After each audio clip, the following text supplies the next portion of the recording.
നമസ്കാരം. മലയാളികൾ പൊതുവെ കച്ചവട മനോഭാവമുള്ളവരാണ്. പ്രവാസം അവസാനിപ്പിച്ച് നാട്ടിൽ തിരിച്ചെത്തുന്നവരും പുതിയ തലമുറയിലെ ചെറുപ്പക്കാരും ഇന്ന് ബിസിനസ്സിലേക്ക് വൻതോതിൽ കടന്നു വരുന്നുണ്ട്.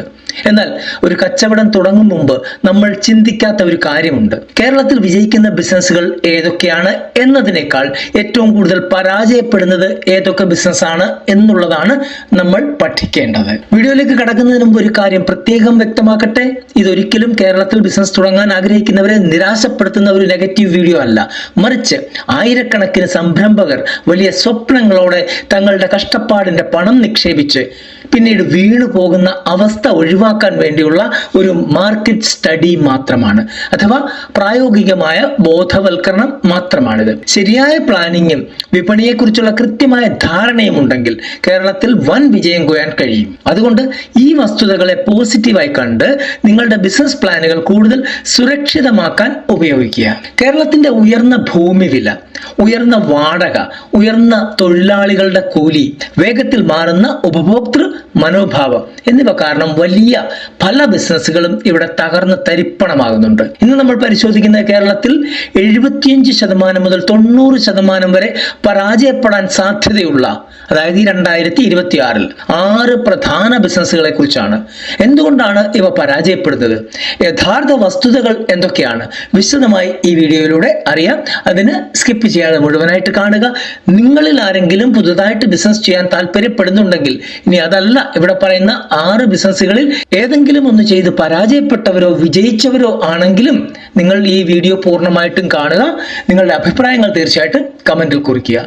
ഒന്നാമത്തെ business premium cafe and luxury റെസ്റ്റോറന്റുകൾ. ഇതിന്റെ പരാജയ നിരക്ക് 85% മുതൽ 90% വരെയാണ്. ഇന്ന് കേരളത്തിൽ ഏറ്റവും കൂടുതൽ ആളുകൾ ഇറങ്ങിത്തിരിക്കുന്ന ഒന്നാണ് പ്രീമിയം കഫേകൾ. ഹൈപ്പ് വാല്യൂ മാത്രം. തുടക്കത്തിൽ സോഷ്യൽ മീഡിയ ഇൻഫ്ലുവൻസേഴ്സിനെ വെച്ച് നല്ല പബ്ലിസിറ്റി ഒക്കെ കിട്ടും, ആളുകൾ ഫോട്ടോ എടുക്കാൻ വരും. എന്നാൽ 2-ാം മാസത്തിനു ശേഷം ഫുഡിന്റെ ക്വാളിറ്റിയും കുറഞ്ഞ വിലയും അടിസ്ഥാനമാക്കിയ മലയാളികൾ വീണ്ടും വരും. ഉയർന്ന ചെലവ്, ലക്ഷങ്ങൾ വാടക, എയർ കണ്ടീഷനിങ്, ഇന്റീരിയർ, ഷെഫുമാരുടെ ഉയർന്ന ശമ്പളം, ഇതൊക്കെ വലിയ ഫാക്ടറാണ്. പിന്നെ ലിമിറ്റഡ് ടാർഗറ്റ് ഓഡിയൻസ്. ഉയർന്ന വില കൊടുത്ത് എന്നും കാപ്പി കുടിക്കാൻ മലയാളി മിഡിൽ ക്ലാസ് തയ്യാറല്ല. അവർ വിനോദത്തിന് മാത്രം വരുന്നത് കൊണ്ട് ഡെയിലി സെയിൽസ് അവരിൽ നിന്ന് പ്രതീക്ഷിക്കുകയേ വേണ്ട. അപ്പോൾ ഇതിന്റെ ഏതാണ്ടൊക്കെ പ്രധാനപ്പെട്ട കാര്യങ്ങളാണ് ഇവിടെ പറഞ്ഞത്. രണ്ടാമത്തെ ബിസിനസ് കൺവെൻഷണൽ റീറ്റെയിൽ സൂപ്പർ മാർക്കറ്റുകൾ. അതായത് തട്ടിയിട്ടും മുട്ടിയിട്ടും നടക്കാൻ പറ്റാത്ത ഒരു ബിസിനസ്സാണ് ഇത്. പരാജയ നിരക്ക് 75%. ഓരോ 500 മീറ്ററിലും ഇന്ന് കേരളത്തിൽ സൂപ്പർ മാർക്കറ്റുകളുണ്ട്. ഇതിന്റെ യഥാർത്ഥ കാരണം എന്താണ് ഇത് പരാജയപ്പെടുന്നതിന്റെ? ഒന്ന്, വൻകിടക്കാരുടെ മത്സരമാണ്. റിലയൻസ്, ലുലു, മാക്സ് ഫാഷൻ പോലുള്ള വൻകിടക്കാരുമായി വിലക്കുറവിൽ മത്സരിക്കാൻ ചെറിയ സൂപ്പർ മാർക്കറ്റുകൾക്ക് കഴിയാറില്ല. 2, ക്വിക്ക് കൊമേഴ്സ് ആൻഡ് ഓൺലൈൻ ആണ്. അതായത് ബ്ലിങ്കിറ്റ്, ഇൻസ്റ്റാമാർട്ട്, സ്വിഗ്ഗി പോലെയുള്ള ഓൺലൈൻ പ്ലാറ്റ്ഫോമുകൾ കേരളത്തിലെ ഗ്രാമങ്ങളിൽ പോലും സാധാരണ അരമണിക്കൂർ 1 മണിക്കൂറിനുള്ളിൽ സാധനങ്ങൾ വീട്ടിലെത്തിച്ചു തരും. മൂന്നാമത്തേത് വർക്കിംഗ് ക്യാപിറ്റൽ സ്ട്രെയിൻ. അതായത് സ്റ്റോക്ക് എടുക്കാൻ വൻ തുക വേണം. ഇനി എക്സ്പയറി ആയ സാധനങ്ങൾ ഉണ്ടാക്കുന്ന നഷ്ടം വേറെയും. ഇതുപോലെ കുറെ കാര്യങ്ങളുണ്ട്.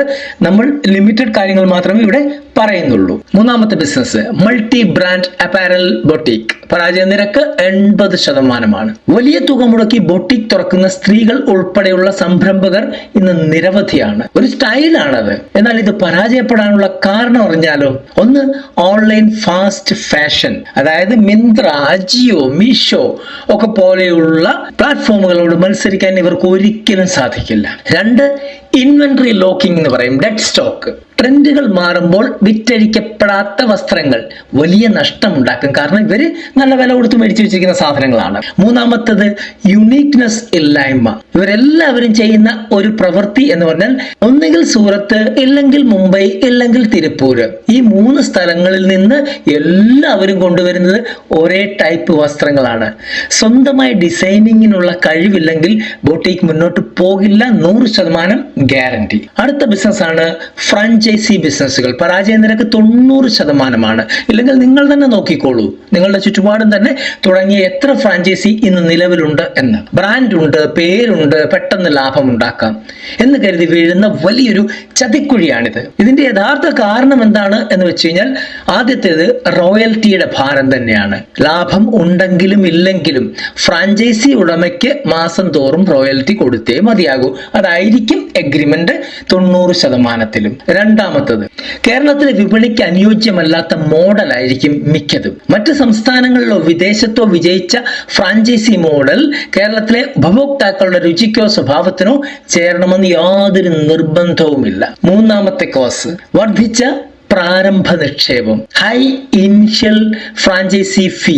ബിസിനസ് തുടങ്ങുമ്പോൾ തന്നെ ലക്ഷങ്ങൾ ബ്രാൻഡ് ഫീസായിട്ടങ്ങ് കൊടുക്കേണ്ടി വരും, ഇല്ലെങ്കിൽ അവരത് കൊണ്ടുപോകും.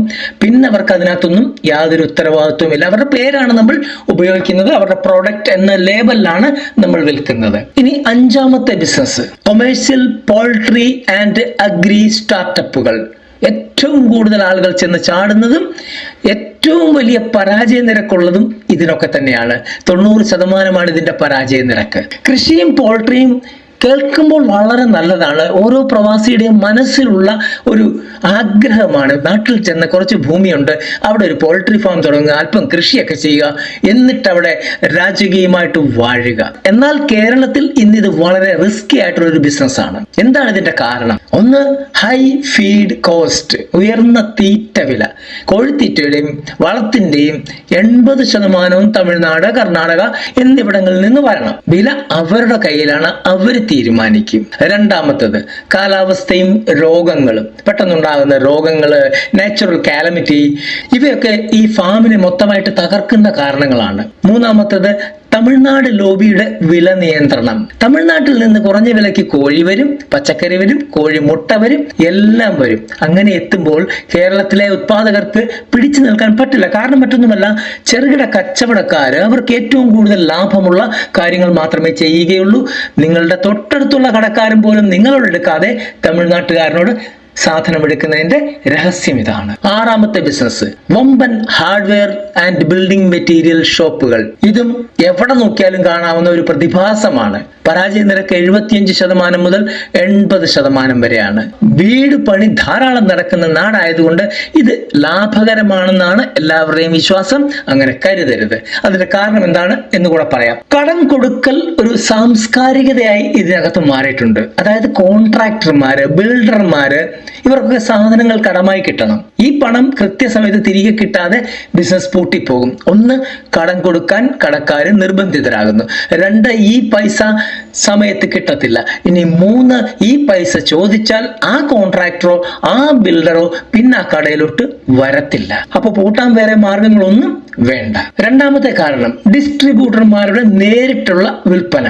അതായത് വലിയ പ്രോജക്റ്റുകൾ ഉണ്ടെങ്കിൽ നമ്മൾക്ക് ഡിസ്ട്രിബ്യൂട്ട് ചെയ്യാൻ തന്ന കമ്പനികൾ തന്നെ ആ പ്രോഡക്റ്റ് നേരിട്ട് വലിയ പ്രോജക്റ്റുകളിൽ എത്തിച്ചു കൊടുക്കും. അവർക്ക് വലിയ ലാഭവും നമുക്ക് വലിയ നഷ്ടവും ഉണ്ടാക്കുന്ന കേസാണ് ഈ തരത്തിലുള്ള ബിസിനസ്. മൂന്നാമത്തെ കാരണം, ഹൈ ക്യാപിറ്റൽ സ്ട്രക്ചർ വേണം ഇതിന്. അതായത് വലിയൊരു ഹാർഡ്വെയറിന്റെ ഷോപ്പ് വേണമെങ്കിൽ നിങ്ങൾ വിചാരിക്കുന്ന പോലല്ല, കോടികളുടെ ഇൻവെസ്റ്റ്മെന്റ് വേണം, സ്റ്റോക്ക് വേണം. എന്നാൽ മാർജിൻ വളരെ കുറവുമാണ്. ഈ ബിസിനസ്സുകളൊക്കെ പരാജയപ്പെടുന്നു എന്ന് പറഞ്ഞു.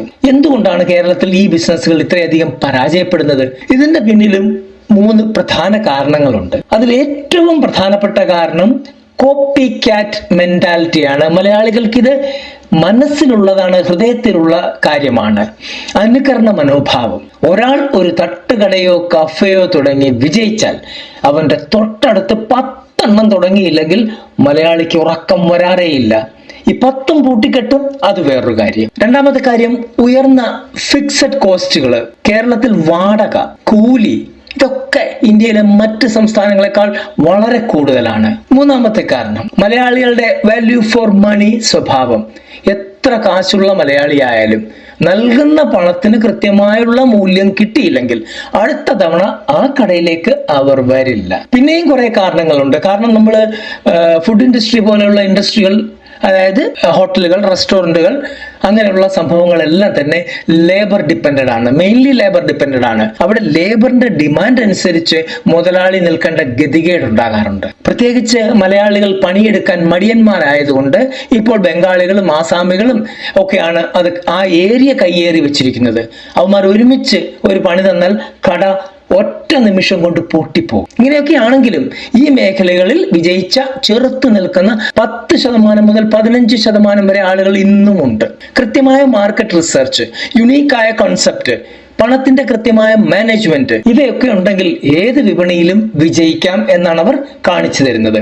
ബിസിനസ് തുടങ്ങുന്നതിന് മുമ്പ് ലാഭം മാത്രം നോക്കാതെ ഈ റിസ്കുകൾ കൂടി പഠിക്കണം. ഈ പറഞ്ഞ 6 ബിസിനസ്സുകളിൽ ഏതെങ്കിലും ചെയ്ത് അനുഭവമുള്ളവരോ അല്ലെങ്കിൽ നിർഭാഗ്യവശാൽ പരാജയം രുചിക്കേണ്ടി വന്നവരോ ആയ സുഹൃത്തുക്കൾ ഈ വീഡിയോ കാണുന്നുണ്ടെങ്കിൽ നിങ്ങളുടെ ആ അനുഭവങ്ങളും അതിലൂടെ നിങ്ങൾ പഠിച്ച പാഠങ്ങളും താഴെ കമന്റ് ബോക്സിൽ ദയവായി കുറിക്കുക. കാരണം മറ്റൊന്നുമല്ല, നിങ്ങളുടെ ആ ഒരു അനുഭവക്കുറിപ്പ് വരും ദിവസങ്ങളിൽ ബിസിനസ്സിലേക്ക് ഇറങ്ങാൻ നിൽക്കുന്ന ഏതെങ്കിലും ഒരു പ്രവാസി സഹോദരനോ ഇല്ലെങ്കിൽ റിട്ടയർ ചെയ്ത ഒരു സഹോദരനോ ഇല്ലെങ്കിൽ ഒരു തുടക്കക്കാരനോ ലക്ഷങ്ങളുടെ നഷ്ടം ഒഴിവാക്കാനും അവരുടെ ജീവിതം തന്നെ രക്ഷിക്കാനും വലിയൊരു വഴി ഒരുക്കുന്നതായിരിക്കും. ഈ വീഡിയോ നിങ്ങൾക്ക് ഉപകാരപ്പെട്ടെങ്കിൽ തീർച്ചയായിട്ടും ലൈക്ക് ചെയ്യുക. കൂടാതെ ബിസിനസ് തുടങ്ങാൻ ആഗ്രഹിക്കുന്ന നിങ്ങളുടെ കൂട്ടുകാർക്കായിട്ട് മസ്റ്റ് ആയിട്ടൊന്ന് ഷെയർ ചെയ്തേക്കുക. നിങ്ങളുടെ അഭിപ്രായങ്ങൾ കമന്റിൽ കുറിക്കുക.